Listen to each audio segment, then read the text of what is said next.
كتير ناس ما بتعمل هالأكلة لأنه بتطلع زنخة أو بتطلع ناشفة. بطريقتي رح تشوفوا كيف تطلع معكن أطيب كبدة.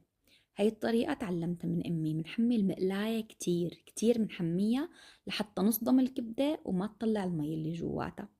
وما منحرك كتير، منقلبها بس أول ما تاخد لون ومنحط لها ورقتين غار.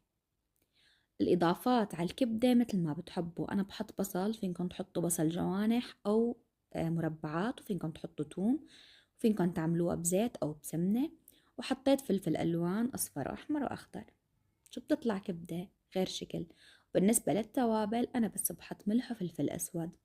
أنا بالعادة بعملها بسمنة وكتير بحبها بسمنة، فبحط السمنة من البداية وبخلي السمنة تحمى كتير بالمقلاية، بعدين بنزل عليها الكبدة.